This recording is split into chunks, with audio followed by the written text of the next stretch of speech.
O tema da mensagem é a casa de Jesus.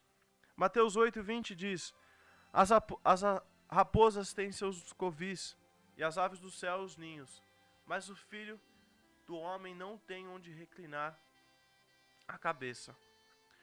Nós sabemos que o ministério de Jesus foi itinerante, por isso ele fez essa declaração que não havia local fixo de residência. Embora Jesus andasse por muitos lugares, Jesus viajava muito, existem muitos indícios bíblicos que Jesus ele fixou a sua residência em Cafarnaum.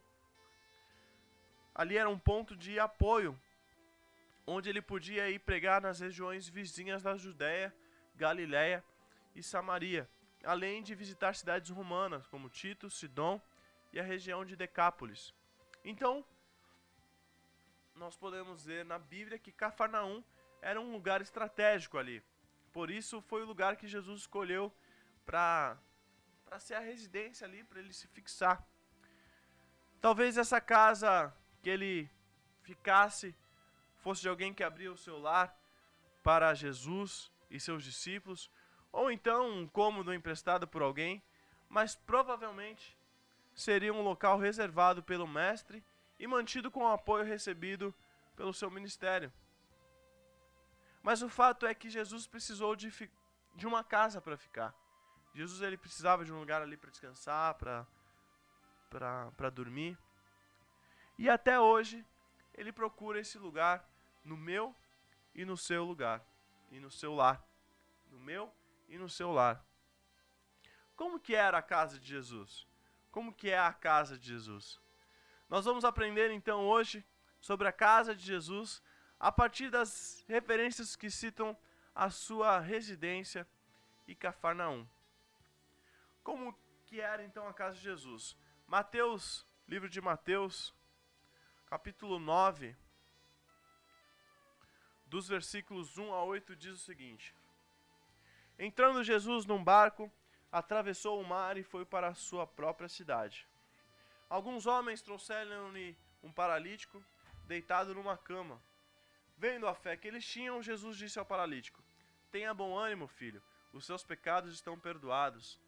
Diante disso, alguns mestres da lei disseram a si mesmo: Este homem está blasfemando. Conhecendo Jesus seus pensamentos, disse-lhes: Por que vocês pensam maldosamente em seus corações? Que é mais fácil dizer: Os seus pecados estão perdoados, ou levante-se e ande. Mas para vocês saibam que o Filho do Homem tem na terra autoridade para perdoar pecados, disse ao paralítico. Levante-se, pegue a sua maca e vai para casa. Ele se levantou e foi. Vendo isso, a multidão ficou cheia de temor e glorificou a Deus, que dera tal autoridade aos homens. Então, como nós vemos aqui, a casa de Deus é um lugar de maravilhas. A casa de Jesus ela estava aberta para multidões, estava aberta a todos. Por isso era um lugar onde ele operava milagres. Quando o povo ficou sabendo que Jesus estava vindo para casa, logo todos corriam para lá e ficavam esperando Jesus. Jesus era tão, assediado pela multidão, tão requisitado pela multidão, que certa vez os discípulos até se preocupavam, se preocuparam com Jesus, porque ele precisava de um descanso e se alimentar. Esta casa, onde abriram um telhado para passar o paralítico, era ali onde Jesus estava ficando. Por isso as pessoas tiveram a liberdade de abrir aquele telhado. Se fosse qualquer outra pessoa, por exemplo, talvez não permitisse desmanchar o teto. Mas Jesus permitiu para mostrar que em sua casa o céu se abre, em sua casa os milagres acontecem. Então a casa de Jesus, a casa onde Jesus mora, é um lugar onde opera milagres. Quando Jesus entra na minha e na sua casa, sentimos seu poder em cada coisa que acontece. Mesmo quando eu e você passamos por lutas, sabemos que ali os céus eles estão abertos e podem se abrir para acontecer coisas sobrenaturais. Meu irmão, se Jesus mora na sua casa, maravilhas acontecem na sua casa. Segundo lugar, Mateus 9, 10 a 13, continuação. Estando Jesus em casa, foram comer com ele e seus discípulos muitos publicanos e pecadores. Vendo isso, os fariseus perguntaram aos discípulos dele: por que o mestre de vocês come com publicanos e pecadores? Ouvindo isso, Jesus disse: não são os que têm saúde que precisam de médico, mas sim os doentes. Vão aprender o que significa isso. Desejo misericórdia, não sacrifícios. Por isso eu não vim chamar justos, mas pecadores. Então, nós podemos ver aqui que a casa de Jesus era um lugar de amor, um lugar que não importava quem estivesse lá, Jesus ele recebia com amor. A casa de Jesus estava aberta a pecadores, aos quais ele demonstrava, a qual eles demonstravam o seu amor, o seu perdão, pela sua vida, pelas suas vidas. E nós vemos que Jesus havia chamado Mateus, que era cobrador de impostos, para ser seu seguidor, e ele seguiu o mestre até a sua casa. Quando chegaram ali à casa de Jesus, começou a aparecer mais e mais pecadores, publicanos, cobradores de impostos, do que discípulos. Então os fariseus, que também estavam ali por Jesus, acusaram o Senhor de se misturar com pecadores. E a reação de Jesus foi essa que nós lemos: mostrar acolhimento e amor àqueles que estavam sendo desprezados. Jesus ele falou: ué, no versículo 12, não são os saúdes que precisam de médico, mas sim os doentes. Então a casa de Jesus é um lugar de amor, é um lugar de dedicação. Jesus ele nos surpreende com tudo que ele nos faz, com bênçãos que nós nem esperamos muitas vezes, para nos mostrar o nosso preconceito e mostrar que o amor de Jesus ele nos constrange. Então, meu irmão, onde Jesus mora, ele te ajuda a perdoar, esquecer as diferenças e as mágoas para vencer tudo com a força do seu amor. Então, meu irmão, se Jesus está em sua casa, maravilhas acontecem. E se Jesus está na sua casa, o amor é maior que qualquer problema. Na continuação do livro de Mateus 9, do capítulo 27 ao 33, diz o seguinte: saindo Jesus dali, 2 cegos o seguiram, clamando: Filho de Davi, tem misericórdia de nós. Entrando ele em casa, os cegos se aproximaram e ele lhes perguntou: vocês creem que eu sou capaz de fazer isso? E eles responderam: sim, Senhor. E ele, tocando nos olhos deles, disse: que lhes sejas feito segundo a fé que vocês têm. E a visão deles foi restaurada. Então Jesus os advertiu severamente: cuidem para que ninguém saiba disso. Eles, porém, saíram e espalharam a notícia por toda aquela região. Enquanto eles se retiravam, foi levado a Jesus um homem endemoniado que não podia falar. E quando o demônio foi expulso, o mudo começou a falar. A multidão ficou admirada e disse: nunca se viu nada parecido em Israel. Então, como nós vemos aqui, a casa de Deus é lugar de restauração. A casa de Jesus ela estava aberta para pessoas enfermas, para pessoas endemoniadas, que iam até ele buscar cura e libertação. Por onde Jesus passava, ele ministrava restauração aos que por ele buscavam. Mas a sua casa também estava aberta para receber essas pessoas. Jesus havia ressuscitado, por exemplo, a filha de Jairo. E quando voltava para casa, ele foi seguido por 2 cegos, que nós acabamos de ler. Mas como os 2 cegos conseguiram seguir Jesus se eles eram cegos, se eles não poderiam ver? Talvez eles se guiassem pelos sons dos passos de Jesus com os discípulos. Mesmo assim, Jesus deixou que os seguissem até sua casa, onde os curou. Logo em seguida trouxeram um endemoniado, mudo, que Jesus também libertou. E muitas famílias hoje em dia, a minha e a sua família,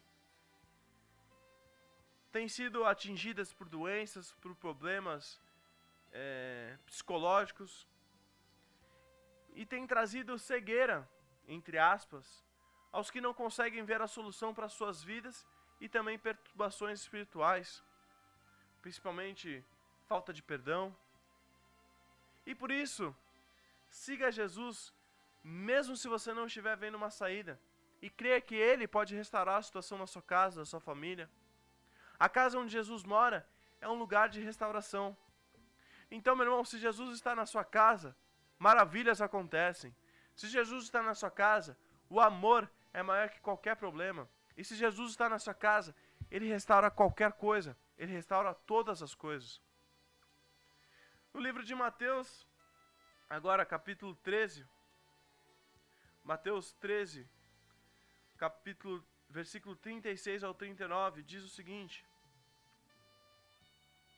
Então ele deixou a multidão e foi para casa. Seus discípulos aproximaram-se dele e disseram: Explica-nos a parábola do joio no campo. Ele respondeu: Aquele que semeou a boa semente é o Filho do Homem. O campo é o mundo, e a boa semente são os filhos do reino. O joio são os filhos do maligno. E o inimigo que semeia é o diabo. A colheita é o fim desta era, e os encarregados da colheita são os anjos. Então, podemos dizer, o quarto tópico, a quarta coisa que é a casa de Jesus, nós já vemos que a casa de Jesus é lugar de maravilhas, é lugar de amor, é lugar de restauração. E a quarta coisa que nós lemos é lugar de edificação. A casa de Jesus também era um lugar para que seus discípulos ficassem com o Mestre. Então ali era um lugar de treinamento e ensinamento das Escrituras. Quando eles faziam as suas paradas entre as viagens para se alimentar e descansar, eles aproveitavam para um intensivão com Jesus. Nesse texto que nós lemos, vemos o Mestre explicando mais 4 parábolas, nessa continuação de Mateus 13, dos versículos 44 ao 52. Isso nos mostra que Jesus se dedicava tempo ensinando os seus discípulos. E você sabe, casa é o lugar onde nós ficamos mais à vontade. É o lugar onde nós podemos chegar e nos espreguiçar, nos deitar na nossa cama depois de um dia intenso de trabalho. Um lugar onde nós podemos relaxar com a nossa família, sentar no nosso sofá. E também é o lugar onde nós mostramos quem nós somos realmente. Os discípulos tiveram a maravilhosa oportunidade de conhecer Jesus de forma mais íntima. Conviveram com ele em sua própria casa. E você sabe, quando você é amigo de uma pessoa e você convive na casa dessa pessoa, você começa a ter mais intimidade com essa pessoa começa a ser mais íntima sua, porque vocês convivem, vocês estão na mesma casa, vocês vão um na casa do outro. Então, certamente, Jesus ele aproveitava muito bem o tempo a sós com seus amigos para edificar a vida deles. Então, nós precisamos tomar muito cuidado com quem nós trazemos da nossa casa, com quem nós colocamos dentro da nossa casa. E, principalmente, com o que fazemos dentro da nossa casa.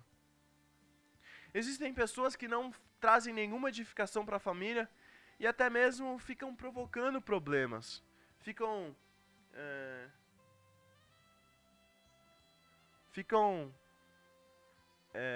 buscando coisas que ficam provocando uns aos outros, ficam arranjando problema e não trazem nenhuma edificação. São parasitas, ficam gastando tempo com coisas inúteis na TV, na internet, ficam fazendo conversas desnecessárias, sendo que nós dentro da nossa casa poderíamos investir tempo no crescimento espiritual da nossa família. É muito legal quando você senta com os seus filhos, com seus pais, com seus amigos dentro da sua casa, e você tem ali um tempo para conversar das coisas de Deus, para conversar a respeito das coisas que Jesus faz. E é muito legal quando você senta com seus amigos, por exemplo, é muito legal quando eu sento com meus amigos, a gente se reúne em algum lugar ou em alguma casa, e a gente fala ali das coisas de Deus, das coisas que Deus tem feito na nossa vida, das coisas que Deus tem nos abençoado. Isso é muito edificante. Isso traz crescimento espiritual. E se você não faz isso dentro de sua casa, é muito legal que você comece a fazer isso. É muito legal que você comece a buscar esse crescimento espiritual dentro da sua casa. Então, se Jesus mora na sua casa, você passa tempo com Ele, aprendendo a sua palavra. Nós sempre temos falado aqui no nosso programa, busque esse relacionamento com o Senhor. Busque esse tempo a sós com Deus. Busque esse relacionamento íntimo com o Senhor. Eu recentemente aqui falei a respeito desse tempo a sós com Deus e eu fiz uma analogia que é muito fácil de nós compreendermos. Quando eu e você passamos tempo com alguém, por exemplo, com o nosso pai, com a nossa mãe, com o nosso filho, com a nossa esposa, com a nossa noiva, com a nossa namorada, ou com um amigo mais próximo, um amigo mais chegado, nós acabamos tendo personalidades um dos outros. Eu passo muito tempo, por exemplo, com minha noiva, e certos aspectos que ela faz, mesmo eu não percebendo direito, eu acabo pegando o jeito de falar, ou com meu pai, ou com minha mãe, e certos aspectos das pessoas que nós convivemos, nós vamos pegando. E quando nós passamos tempo a sós com Deus, nós dedicamos nosso relacionamento com Deus, nós também começamos a ter os mesmos hábitos que Jesus. Nós começamos a ser mais parecidos com Jesus. Porque quando passamos tempo com alguém, nós começamos a ficar parecidos com essas pessoas. Você com certeza já ouviu a frase, as pessoas namoram e falam, nossa, vocês parecem até irmãos, porque o jeito se parece, a pessoa vai acabando ficando parecida com essa pessoa. Então, invista tempo no seu relacionamento com Deus, para que você pareça cada vez mais com o Senhor. E muitas vezes eu e você queremos que Jesus esteja na nossa casa, mas nós não estamos dispostos a passar tempo com Ele. Nós estamos, poxa, ia ser muito legal se Jesus estivesse aqui, se Jesus entrasse na nossa casa, mas nós estamos dispostos a passar tempo com Ele. Fazemos como Marta, por exemplo, que até acolheu Jesus na sua casa, mas ela estava muito ocupada para dar atenção para Jesus. Ela queria fazer as coisas, preciso ajeitar tudo. Mas o mestre, Jesus, ele deixou bem claro que o seu propósito, quando ele entrava dentro de uma casa, era ensinar as Escrituras. Eu fico imaginando, hoje, nos dias de hoje, você receber, por exemplo, o pastor da sua igreja, não que o pastor da sua igreja seja Jesus ou seja um Deus, mas quando nós recebemos o pastor, eu duvido que você não queira ficar ali com ele, ouvindo as histórias que ele tem para te contar, sendo ensinado por ele. Eu, quando ia na casa do meu avô, por exemplo, claro, tinha um relacionamento familiar ali, bem íntimo. Eu sempre costumava ir na casa dos meus avós, almoçar, passar um tempo com eles. Mas quando eu estava lá, eu gostava de aprender, de sugar ele, de arrancar dele tudo ali que eu podia me ajudar, me fazer crescer espiritualmente. E com certeza, muito do que eu sou hoje, sou porque eu aprendi com ele, com meu avô ali. Então, é da mesma forma.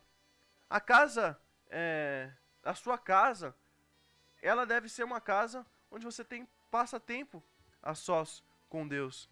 A casa onde Jesus mora é um lugar onde nós devemos ter um relacionamento com o Senhor. Então, se Jesus está na sua casa, a sua casa é um lugar onde acontecem maravilhas. A sua casa, se Jesus está na sua casa, o amor é maior que qualquer um dos problemas. Se Jesus está na sua casa, Ele restaura todas as coisas. E se Jesus está na sua casa, o seu lar é edificado. Também vamos ler Mateus 17, dos versículos 24 ao 27.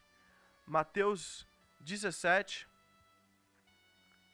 capítulo 24 ao 27. Quando Jesus e seus discípulos chegaram a Cafarnaum, os coletores de impostos de 2 dracmas vieram a Pedro e perguntaram: o mestre de vocês não paga o imposto do templo? Sim, paga, respondeu ele. Quando Pedro entrou na casa, Jesus foi o primeiro a falar, perguntando-lhe: O que você acha, Simão? De quem os reis da terra cobram tributos e impostos? De seus próprios filhos ou dos outros? Dos outros, respondeu Pedro. Disse-lhe Jesus: Então os filhos estão isentos. Mas para não escandalizá-los, vá ao mar e jogue um anzol. Tire o primeiro peixe que você pegar, abre-lhe a boca e você encontrará uma moeda de 4 dracmas. Pegue-a e entregue a eles para pagar o meu imposto e o seu.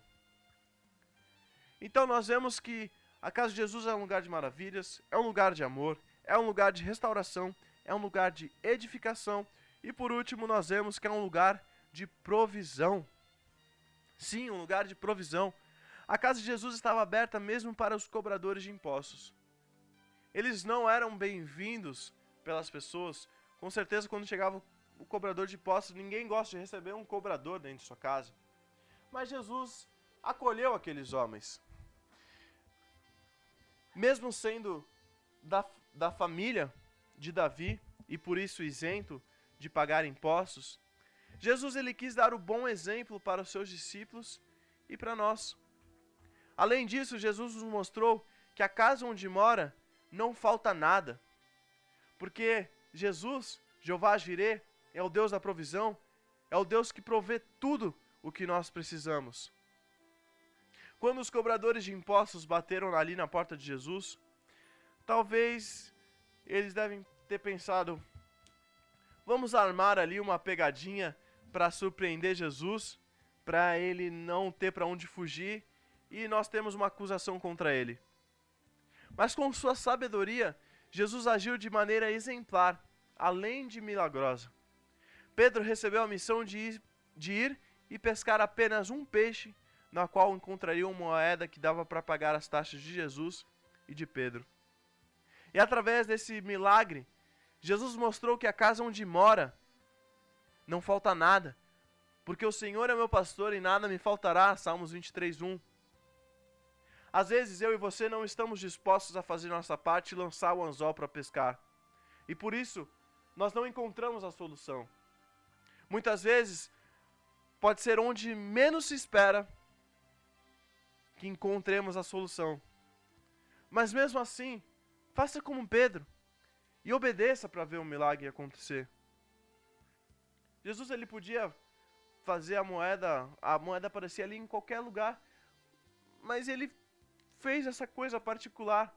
E Pedro foi lá, obedeceu. Então, muitas vezes, pode ser onde menos se espera a sua bênção, a sua provisão chegar. Faça, obedeça. O Senhor sabe, as melhores coisas. Jesus, em sua sabedoria, sabe o que Ele deve fazer, o que é melhor para Ele fazer, para que nós entendêssemos o que Ele tem que fazer. Então, muitas vezes, onde se menos espera, está a solução, a provisão do nosso problema. Então, onde Jesus mora, Ele mostra onde encontrar a provisão e Ele nunca vai deixar faltar nada. Se Jesus, então, está na sua casa, meu irmão, a sua casa é um lugar onde acontecem maravilhas. Se Jesus está na sua casa, o amor é maior que qualquer um dos problemas. Se Jesus está na sua casa, Ele restaura todas as suas coisas. Se Jesus está na sua casa, seu lar é edificado. E se Jesus está na sua casa, meu irmão, pode crer e pode confiar, haverá provisão. Jesus ele nunca vai deixar faltar nada. Se Jesus ainda não mora na sua casa, não tem edificado ainda o seu lar na casa para que Jesus more, que você permita que hoje Jesus more na sua casa. Para que não falte provisão, para que não falte edificação, para que não falte restauração, para que não falte amor e para que não falte maravilhas dentro da sua casa. Eu sei que você quer que Deus more na sua casa. Eu sei que você quer que todas essas coisas aconteçam na sua vida. Mas para isso você precisa ser fiel. Mas para isso você precisa obedecer. Mas deixe Jesus morar na sua casa. Mateus 13:57 diz: escandalizavam-se nele. Jesus, porém, lhes disse: não há profeta sem honra, senão na sua terra e na sua casa. Desde que Jesus nasceu, seus pais procuraram uma casa para recebê-lo. E durante toda a vida de Jesus, ele enfrentou o desprezo de pessoas que não o aceitavam. Muitas casas hoje não honram a Jesus e por isso Jesus não opera milagres nessas famílias. Até hoje. E hoje Jesus bate na sua porta pedindo licença para que ele entre na sua casa. Eu e você precisamos deixar que Jesus entre nas nossas casas, para que Jesus more conosco. Jesus ele não quer fazer uma simples visita na sua casa. Jesus ele quer morar na sua casa. E lembre-se, a casa onde Jesus mora é um lugar de milagres, é um lugar de amor, é um lugar de cura, é um lugar de ensino, é um lugar de perdão. Que você deixe que hoje Jesus entre na sua casa, more na sua casa e que dentro da sua casa seja um lugar de milagres, amor, cura, ensino e perdão, em nome de Jesus. Que Deus te abençoe muito, meu irmão.